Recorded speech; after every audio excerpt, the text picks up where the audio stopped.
Hello everybody and welcome to Creating Crime Time. I'm your host Liz and today we are talking about the death of Bessie C Darling. On Halloween in 1933, 48-year-old Bessie C Darling was found brutally murdered in her hotel room. Bessie was found by Frederick County Sheriff Charles Crum and a fellow deputy, but that wasn't all they found. They also found George F. Schultz, who's suffering from a gunshot wound. The Valley View Hotel was a hotel that Bessie opened in the wake of her divorce from her husband, Charles Howard Withridge Darling, of whom she also had a son with. Bessie bought the 12-room manor in Thurmond, Maryland, with financial help from her boss, Joseph Patch, of which she was his secretary when he directed the Baltimore Oratorio Society. Now, the hotel was actually a boarding house that was built in 1907 on a steep tract of land near Deerfield, Maryland. Bessie was known to manage the hotel in the summer, and then she would retire to Baltimore for the winter, of which she would be able to dazzle the people into coming to her hotel for the summer. Bessie was also known for her cooking and baking, in which helped build her clientele. The other benefit is that the hotel was about a 10-minute ride from the Catoctin Mountain and the mail train stop. So this meant for Bessie that it was relatively easy for passerby visitors to come and stay and produce revenue for Bessie. Also during this time, boarding houses were something that women could invest in and run due to it being a very rare opportunity to run a business in a man's world. But Bessie was not alone in this hotel. Yes, she was accompanied, but she was accompanied by her maid, but she was also seeing somebody. She was seeing a man named George F. Schultz. They had known each other since 1926, and he had even spent Christmas with Bessie's family in 1930. That is how close they were. Even newspapers in the area linked them romantically, as he often spent time on the weekends with Bessie there. Now, Bessie was younger than George. She was about 14 years younger than George, and she was quite the people person.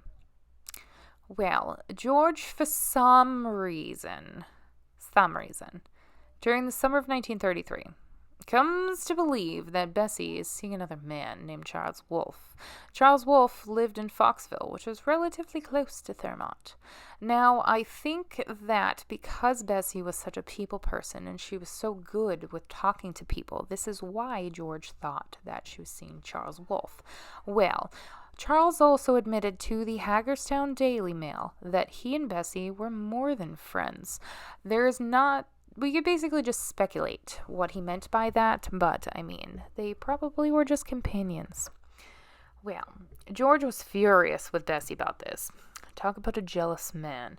And it was quite common for people to see his anger on display. One resident of the town remembers seeing George drink frequently, and on another occasion, he attacked Bessie during a verbal conflict in front of the post office in Lance. Eventually, George confronts Bessie and about Charles Wolfe. This argument ends with Bessie leaving the hotel and saying that she won't go back until George leaves. Bessie also said that she would spend her winter in Valley View instead of returning to Baltimore. At about 7 a.m. on Halloween, George went to the back entrance of the hotel.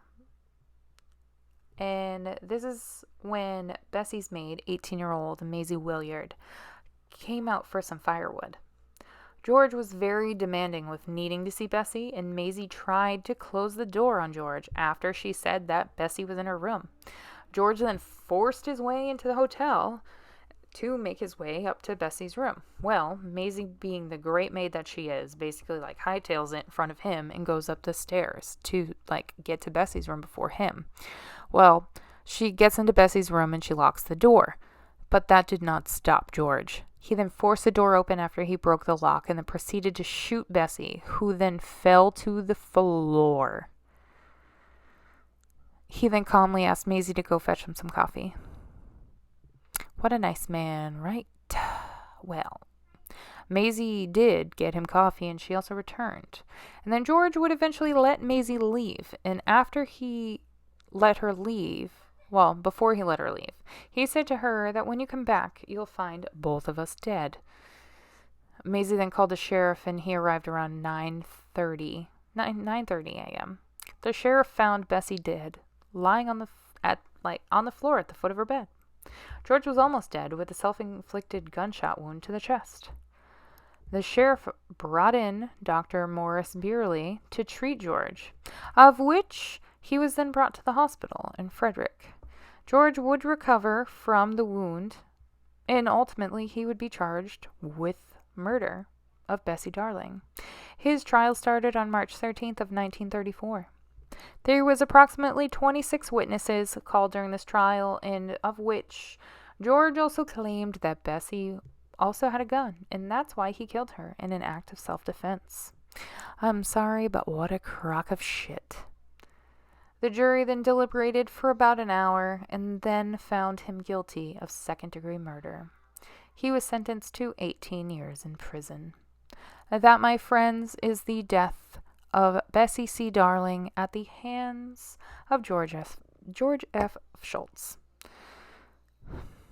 Let's try that again. That, my friends, is the death of Bessie C. Darling at the hands of George F. Schultz. I hope you guys enjoyed today's episode of Spooktober. Don't forget to like, subscribe, and turn your bell notification on all. That way you know whenever I upload. And I will see you guys in another video.